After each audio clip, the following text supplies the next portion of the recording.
আসসালামু আলাইকুম রহমতুল্লাহ বারাকাতু। প্রিয় শ্রোতা, আশা করি আপনারা সবাই ভালো আছেন। আমিও আল্লাহর অশেষ রহমতে আলহামদুলিল্লাহ ভালো আছি। প্রিয় শ্রোতা, গত ভিডিওতে আমরা অনেক সাহাবীদের নির্যাতনের কথা শুনেছি। আজ আমরা আরও কিছু সাহাবীদের নির্যাতনের কথা জেনে নিব ইনশাআল্লাহ। প্রিয় শ্রোতা, তাদের মধ্যে অন্যতম একজন সাহাবীকে সাঈদ ইবনে জাদিদ রাদিয়াল্লাহু তিনি ইসলাম কবুল করেন। প্রথম দিকে ওনাকে অনেক অত্যাচার করেছেন। তার মধ্যে ওমর ইবনে খাত্তাব রাদিয়াল্লাহু আনহু ইসলাম কবুল করার আগে তিনিও ওনার উপর অত্যাচার করেছেন এবং তিনি ওনাকে বেঁধে রেখে অত্যাচার করতেন।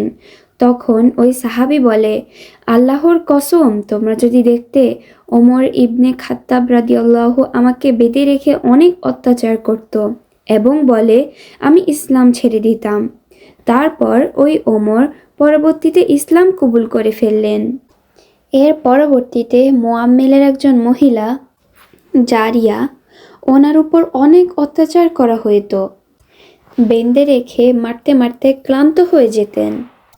তারপর বলতেন, আমি ক্লান্ত হয়ে তোকে ছেড়ে দিলাম, না হয় আমি আমার কাজ চালিয়ে যেতাম। আরেকজন সাহাবী হলো বিল্লাল রাদিয়াল্লাহু। আপনারা হয়তো ওনার কথা শুনেছেন। উনি একজন ক্রীতদাস ছিলেন। ওনার মালিকের নাম উমাইয়া ইবনে খালাস। সে কি করত, ওনাকে ধরে ফেলত।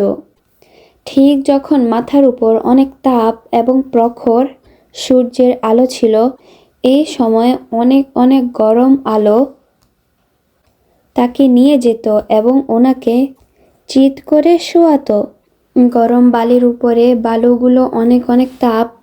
এই অবস্থায় বিশাল বড় একটি পাথর নিয়ে ওনার বুকের উপরে রেখে দিত, যেন নড়াচড়া না করতে পারে, এবং বলতো, তুমি ইসলাম থেকে সরে না গেলে এইভাবে তোমার মৃত্যু হবে। কিন্তু তুমি যদি বাঁচতে চাও তাহলে মুহাম্মদের উপর থেকে ঈমান সরে নিয়ে আসো। লাতা উজ্জার ধর্মে ফিরে আসলে তোমাকে মুক্তি দিব। তখন তিনি বলতেন, আল আহাদ আল আহাদ, এক আল্লাহ এক আল্লাহ।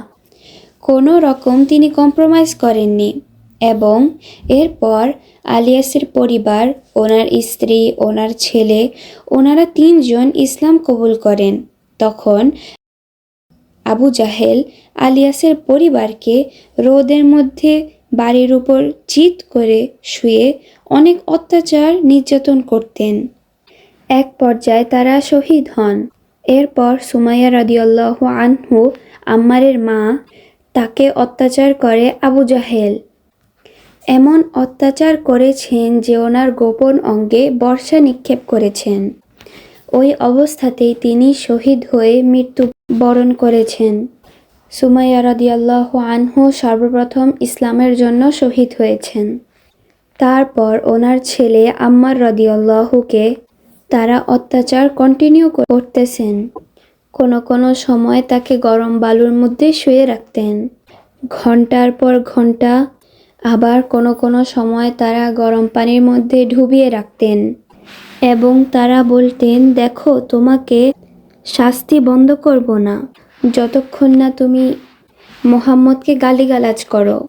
তাকে যদি গালিগালাজ করো তাহলে তোমার অত্যাচার কমিয়ে দিব। এমনকি অত্যাচারের যন্ত্রণায় তিনি মাঝে মধ্যে নবী করিম সাল্লাল্লাহু আলাইহি ওয়াসাল্লামকে খারাপ কথা বলে ফেলতেন, যেন ওনাকে শাস্তি কমিয়ে দেন। যখন তিনি ছাড়া পেলেন তখন তিনি কাঁদতে কাঁদতে নবী মুহাম্মদের কাছে এসে বলতেন, ইয়া রাসূলুল্লাহ, এই অত্যাচার সহ্য করতে না পেরে আমি আপনাকে অনেক সময় খারাপ কথা বলে ফেলেছি।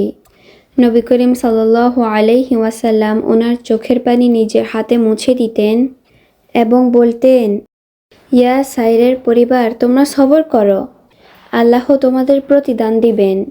নবী করিম সাল্লাল্লাহু আলাইহি ওয়াসাল্লাম বলেছেন, তোমার অন্তরে কি বলেছে? সে বলে, আমার অন্তর আল্লাহ এবং তার রসুলের মধ্যে ছিল। তখন নবী করিম সাল্লাল্লাহু আলাইহি ওয়াসাল্লাম আবার বললেন, তারা যদি তোমার উপর আবার অনেক অত্যাচার নির্যাতন করে, তুমি বাঁচার জন্য এভাবে বলে যেও, পরবর্তীতে তিনিও শহীদ হন। আজ এ পর্যন্ত। আপনারা সবাই ভালো থাকেন, সুস্থ থাকেন, আমার জন্য দোয়া করবেন, আমার আম্মু আমার আব্বুর জন্য দোয়া করবেন। পরবর্তী ভিডিওতে দেখা হবে। আল্লাহ হাফিজ। আসসালামু আলাইকুম ওয়া রাহমাতুল্লাহি ওয়া বারাকাতুহু।